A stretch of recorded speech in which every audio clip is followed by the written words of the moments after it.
The journey, the journey, the journey. You just keep moving forward with what you're doing, and life will show you what you want to do.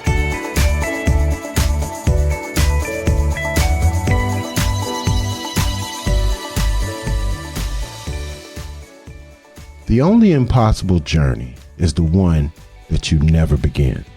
That's a quote by Tony Robbins. And today, I think it perfectly sums up the guest we have. Today we have founder and CEO of Spotlight Productions, Mr. Fabian Matthews. And Fabian has been a friend of mine for many years, but he's a man of many skills, an avid art collector, a cook, as well as one of the greatest videographers that this city has seen or experienced. So, Fabian Matthews. Larry Robinson. Welcome. Welcome. Thanks for having me. First question I have for you, and this is the rapid section. Okay. Is where did you spend your early years? And tell me a little bit about the community you were raised. Well, I'm one of those super transplants. Super transplants because my mom, it was just me and my mom. Okay. My mom was borderline gypsyish. So, I was born in Chicago, and she was from Arkansas, so we went from Arkansas to Chicago, and then finally settling in Arkansas. Then moved to Memphis when I was in the 9th grade. Then moved back to Arkansas my senior year in high school. Moved to this little town called Star City, Arkansas. When I graduated, I wanted to get as far away from Star City as I could, so I went to Jonesboro, went to Arkansas State, did that whole thing. Tell me about your family life. Tell me about the early years in Arkansas, family life. It was just you and your mom. Well, it was me and my mom, and then we moved to Arkansas. I got a lot of my influence come from my great-great-grandfather. Okay. He was a bootlegger. Okay. He couldn't read or write, but he could count money. Okay. And he would Would you say he had the biggest influence outside of your mom and outside of the household? Yes. Okay. He had the biggest influence because he was one of those guys, he didn't take any crap from anybody. Like I say, he was a bootlegger, and everybody knew him. Okay. It's like the whole city, little town was just scared of him. And I was his great-grandson. He treated me like I was his son. I ran his books. I counted his money. When I look back on my childhood, that was a great time. Other than, me and my mom doing our thing. Right. That's the time I spent with my great-grandfather was incredible. It really was.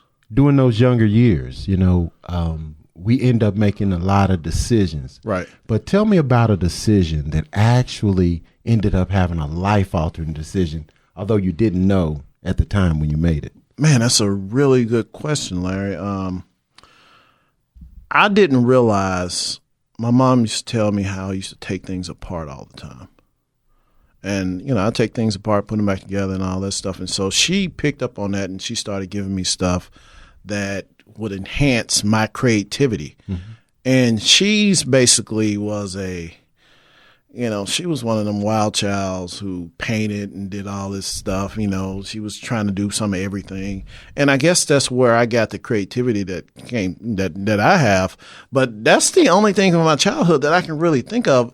One of the best things. What decision did you make as a child that turned out to be a life-altering decision that really you look back on and be like, man, if I didn't do that? I started studying in high school. Well, really junior high, because I didn't make good grades growing up. And like from kindergarten and middle school. And then one day somebody told me I was stupid. I was like, damn. And then I had to look back and say, hey, I'm taking all these damn remedial classes. So let me change that. And from there on, I started making A's and B's. So that was a decision. Yeah, that was a decision. Okay. All I had, and then once I realized all I had to do was just do the work and study, I was like, what the hell have I been doing? Are you very different from the dreams of your childhood? Very. What did you dream of as a child that you wanted to be? Well, let me take that back. I always wanted to be a businessman, but I didn't know what it was. Okay. So when I got into college, I went into business management. I didn't know what business management was. I was like, I'm gonna do business management. And then I realized, I don't know what this is gonna do. And then I started cooking, because growing up also, it was just me and my mom. So I had to cook a lot for myself. And my mom had this one cookbook. It was that orange Betty Crocker cookbook. And I used to read that thing from open to close every day. Oh, man, one day I'm going to make me a lobster. One day I'm going to make this, because we couldn't afford that stuff back then. I'm going to make this. I'm going to make this right here one day. And I got to college, and my first job was at a steakhouse. Wow. So, then I was like, well, I think I want to own a restaurant or a head chef somewhere, because I can cook good. And let me tell you, listen, this is the journey on the KUDZUKIAN Network, and I have tasted Fabian's food, and it is phenomenal. Man, I'm talking about everything from fried turkeys to shrimp scampi to, man, you name it, the brother can cook it. So he's telling the truth when he talk about how well and how much he loves to cook. So going back, at what point did you know that things were going to be okay in your life? You know, at that one time, you know, where you make that, it just hits you that, all right, I can do this. I'm going to be okay. You talking about just life period. life period? Honestly, man, is when I decided to go to the military. And that's the other thing a lot of people don't know. I went to the military to pay for college, to help pay for college. So I joined the military in 1990 and went to the reserves, and I ended up being a cook in the military. And the reason I chose to be a cook in the military, because they gave the biggest bonus. So, and I look back at it now, I was making business decisions back then and didn't even know it. Mm-hmm. I really was. I mean, because I wanted, I knew, well, I was like, well, it's just cooking. I already know how to cook. So I might as well just make this money. And then they gave me an extra $2,500 to cook. I'm like, well, that's it. And, you know, and I got in the Army. I knew Army wasn't, the career thing wasn't for me, because I'm not that guy that gets up early in the morning and want to go run and all that stuff. That's just not me. But it really taught me life lessons being in the Army. It really did. Well, you make a great point. And you know, why you getting up and knowing what's your why, Fabian? Why do you do what you do and get up every day and fight the good fight? You know, I used to ask myself that, why I did what I did. What was the influence? Because I could have easily quit college like a lot of people did. I could have. And once I started being honest with myself, you know why I did it? Why? To get back at my dad. Now listen, we're going to unpack that in the second half. So we're going to talk about that. We're going to talk about Fabian and his father and his relationship with his mom. But I got one more question for you. Tell me the moment that you realized you were black. Wow. I was in the moment I realized I was black. I always knew I was black. Wait a minute, hold, wait a minute. We're gonna pick this up on the other side. Because So it's two ways to say this now. Wait a minute, just stay right there. We're gonna pick this up on the other side. But stay right there. You're listening to The Journey on the KUDZUKIAN Network, and we're listening to founder and CEO of Spotlight Productions, Fabian Matthews. The Journey. Jazz, America's own original musical art form. When did it start? Who were and are some of the major players? How do you distinguish what kind of jazz you're listening to? We talk about the great and lesser-known artists, songs and tunes, the instruments, and the social impact jazz has had on world culture since its beginning at the start of the 20th century. Riffin' on jazz on the KUDZUKIAN Network. KUDZUKIAN! We were talking about you telling us about the time you realized you were black. What I need to know, and what I'd like you to do, is set up the scenario. Tell us about it. Well, and the reason I say is that's two different feelings. Okay. Is that the time you realize you're black and the time you realize you're N-word. Those are two different Okay. things. Tell me about the time when you were black, when you found out, you realized you were black, and then tell me when you felt like the N-word applied to you. Well, I guess the time that I realized I was black had to be when I was in the 10th grade. I was going to Memphis Central, and I was playing baseball. And I was only one or two, I think it was three of us on the team. And one of the seniors said something to me. And I went and I was talking to some other players, and he said, man, he's just doing it. He's just doing it because you're black. I said, man, that's really a thing. Wow. Okay, so tell me about now, when you felt like the N-word applied. It's when when I say we moved back to Arkansas and I left Central, that's when I realized that. Give me an example. It's I mean, if you know anything about Arkansas, there's, you got Pine Bluff and you got Little Rock, but then you have this place called Star City, Arkansas, which is about 20 miles from Pine Bluff. Now, it's great people down there, but it's really redneck down there. Mm-hmm. Now, I always knew it, but I never interacted with any of those guys because I didn't go to school there. Okay. Well, this year I'm going to school there. Okay. And my relatives all went to school there, but they knew them. Okay. So I'm an outsider. Okay. And that's when I realized, and because, you hear people talk. You hear people talk, although a lot of them were really nice, but at the end of the day, they were privileged white people. And there's nothing wrong with that. That's just the way they were brought up. Right. But that's when you start to realize some different things. And then when I went to college and you get called one. Right. And then that's a different story. Yeah. Now, how did you deal with it after you were an adult and you were called an N-word? Well, I was in the car. I was driving down the street, and this redneck, about four other rednecks in the car, looked over to me at the stoplight. What up, nigga? Wow. And I did one of those. I had the Dave Chappelle moment. I looked at her. 1, 2, 3. Oh. Took off. He just threw out the deuces and went on. Well, listen, we talked about unpacking what we talked about in the first segment, so we're gonna get into a little detail. Okay. Please go ahead. Let's dig into it a little bit. Your childhood, right? You mentioned briefly in the first segment your dad, right? Tell me about the early childhood. How was the family constructed? And the relationship with your dad and the mom and everything else, if you don't mind. Well, it was just me and my mom, so I really didn't have any relationship with my dad. I'd met him a couple of times. He had came by a couple of times, but that was it. Oh, wow. Yeah, it really, it was just me and my mom. And then, you find out different things, other sides of the story as you get older. But it was, I can't put any onus on my mom because she took care of me. Right.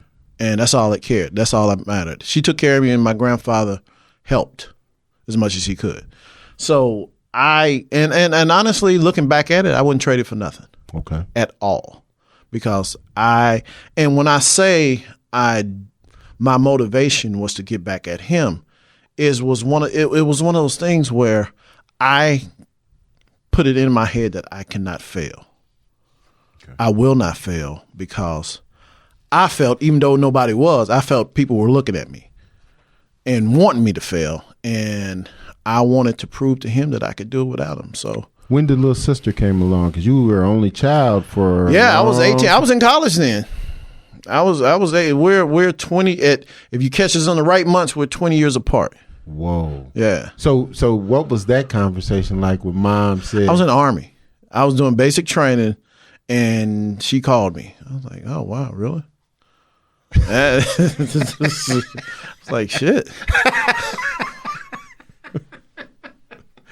Okay, so when you think about memories, right, during that time of youth, tell me about some of the good memories. Some of the memory that just stands out. That makes you smile to this day. Me and my mom. I remember we lived in Chicago and we lived in South Shore Drive, right on the lake, right on Lakeshore Drive, and we stayed like on the 17th floor of this high rise, overlooking the water and all this. Man, it was just great. And my mom, my mom worked at Amtrak.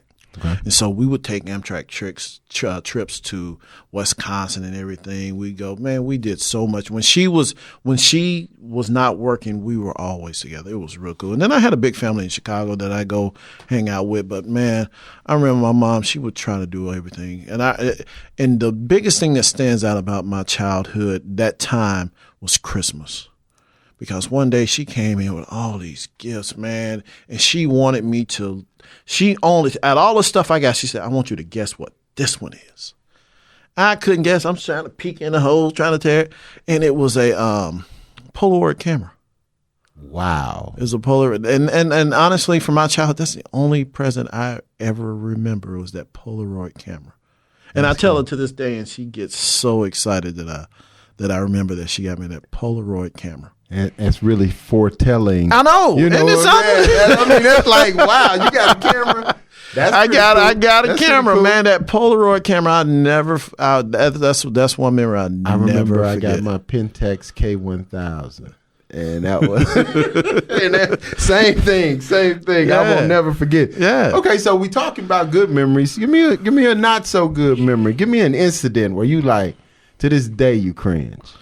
We were doing childish stuff on Lake Michigan, me and my cousin. We were breaking glass, and I threw a piece of glass, I threw a bottle down, and that's how I got this cut on my head. I was crying like crazy, man. My mom took me to my grandmother's, my aunt's house, and they all looking at it and everything. I was like, it won't stop bleeding, and that's one of the memories. And then other than that, and getting beat up every once in a while, those are the memories that bad memories, but they all turn out to be decent memories once you get over it. Right. Yeah. What do you remember about high school? I remember I loved playing baseball. Baseball was my thing. Okay. I really loved playing baseball. And then when we moved to Arkansas, I was a 6'3", 140-pound dude with no coordination for basketball. Okay. Yeah, but I played and everything because all my cousins and stuff played, but I really didn't like it. Hey, but I tell you something else about this brother that don't many people know is he can throw a football. He can throw a football. I'm talking about where the boy be whistling like. Listen, I think it's from that baseball. It was that baseball, yeah. It's one of those baseball days. Now you making the transition from high school to college, right? What do you remember? Because you went to the service and all that kind of stuff in that same area. No. I went to college first. Oh, you went to college in '88. I went to college, and man, I had a ball. I was, when they say I'm a component of either take a year off or go to community college, something that's free before you go to the real thing. Right. Not saying the community college is not the real thing, but before you do, because I mean, dude, you needed a dry run. I needed a dry run. Man, I got to the next year. I was like, man, I better do something. And that's what made me go to. That's what made me go to the military. Is like, dude, I gotta get my stuff in order, man, because I was, missing classes and didn't have really good study habits and everything. Because when you go to college, you think the things you did in high school is going to translate. And it's totally different. They don't care if you don't show up. Right. They're going to get paid anyway. Right. They do not care. Right. And so I had to get over that part of it. And then I was like, I'm going to go to college. I'm going to go to the Army. I'm going to do this and come back and I'm going to be a better person. Mm-hmm. And that was the best move I ever made. Transitioning to adulthood. You were, up to this point, you were wanting to be a cook and was a cook. Well, how did it change? Where did the change start happening to video and all those things? And then I want to know about the family life now. Well, the video thing came. I was in my dorm room and I heard these two white boys talk about radio TV. They was just talking about it. And I went out, I was just listening. And the next day I went and changed my major to radio TV because I thought it sounded cool. And so I went up there and my first class, I was like, oh man, this is where I should be right here. And then the guy that was teaching the class, Mike Bowman, he's like, man, you're pretty good. After the end of the semester, he's like, hey man, when I got a job opening, you want it? I was like, hell yeah. And 6 months later, let's take it back. 3 months later, he called and said, "Hey, Fabian, we need a camera guy to work the ASU basketball game for ESPN." I'm like, all right. Now, Larry, I've never held a camera before unless it was a camcorder. Wait a minute. They had you work the game for ESPN, and you had never held a camera before. Never. So now, see, that's when opportunity meets preparation. Although he wasn't prepared, but it was opportunity meeting preparation, and Fabian stood in there and made it happen. Well, here's what I tell everybody. My path through life, I've taken advantage of every opportunity I had. Say it again. In my path through life, I've taken advantage, probably more advantage than I should have, of every opportunity that I had. And so he put me right under the gold with the handheld camera. I thought I'd be having one of these little joints like they, doing football or something. Right. So I'm under there. I'm looking at this big Ikigami that's about 45 pounds. I'm like, damn. And then the little dude that was carrying my cables, this little white guy, he's like, "Hey, man, you must be really good." Like, man, I ain't never held a camera before in my life. He said, "Well, why I'm carrying your camera?" I said, "You just make sure you keep up." Right. And so I'm going through it, man. That first 3 minutes was torture. Really? Man, dude was yelling at me. "Camera 2, what the hell are you doing?" I'm like, "Hey, man, hold on, I got it." I ain't know how to fire it. So by the time halftime, I had it. I was pro then. But yeah, that was my introduction to it right there. And then I think it's about 5 months later, I got the job at the TV station. Wow. So that was your intro into videography and working in media. Mm-hmm. What role has Memphis played in your development as a successful adult?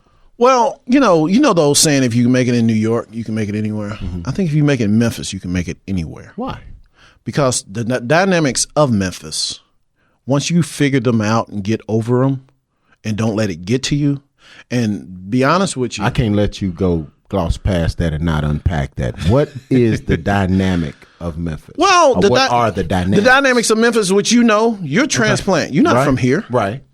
And sometimes you get treated like you're not from here. Absolutely. So you have to get over that. I ain't been invited to the cookout yet. You would think I had like the raisins in the potato salad or something, but I didn't. I just ain't getting invited. I mean, when you get here, what's the first thing they ask you? Where'd you go? It's either where you go to high school or church. Yep, that's the first thing you. That's it. And then where your kids go to school. Yeah, I think that's what they're trying to decide is where you fit on the social strata. Yeah. Oh, yeah. Wow.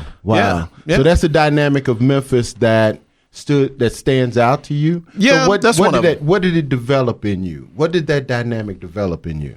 That I still can do anything I put my mind to do. Okay. And if that person won't open the door for me, I'm find somebody that will open the door for me. What's your greatest success? Other than my kids, man? My first success was the first time I won an Emmy award.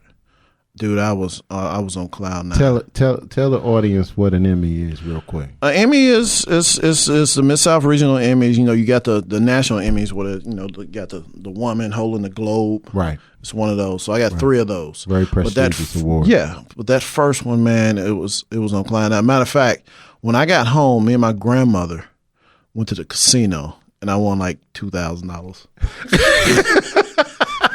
All right, that's a success. Any regrets? You know what? I don't really look at the regrets. I mean, you can always regret buying something. You can regret. I mean, I can go down a list of regretting some of the equipment I bought, but I can't regret any of the lessons, life lessons that I learned. Talking about life lessons, you're looking back at that kid that was in Arkansas. What would you tell him? Get ready for the ride. Get ready for the ride. You're gonna enjoy it. Because I have, man. I met, we got a mutual friend, Lee Warren. Mm-hmm. Lee Warren, Howard Robinson, Beverly Robinson, all those people changed my life. But at the same time, I had something to offer. Right. And it's just like you have something to offer. We all have something to offer.